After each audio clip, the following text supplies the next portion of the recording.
Hello, everyone. Thank you for joining. My name is James Burr, and I'm the Senior Regional Analyst for Europe, Caucasus, and Central Asia. I want to give you a quick briefing on an ongoing security risk, rising anti-Semitic violence across Europe, with a focus on the recent attack outside the synagogue to the north of Manchester in the UK.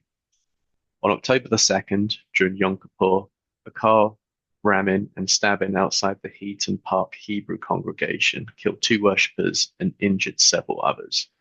This was the most severe anti-Semitic attack in Europe so far this year, and authorities immediately labeled it an act of terrorism.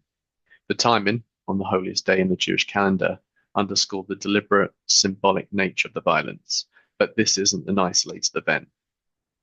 Since the onset of the Gaza war in 2023, we've seen a surge in anti-Semitic violence, vandalism, and intimidation across Europe, and this trend has continued as we approach the second anniversary of that conflict erupting.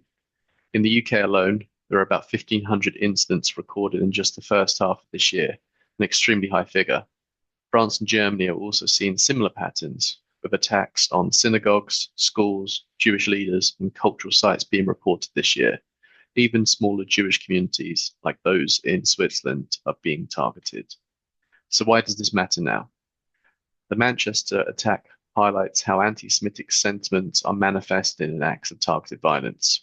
It also raises the risk of copycat incidents, particularly around Jewish holidays or at high-profile institutions.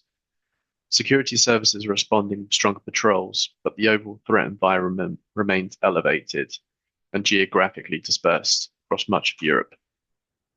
For businesses or institutions directly impacted by these anti-Semitic attacks on their premises or in their vicinity, there are several implications.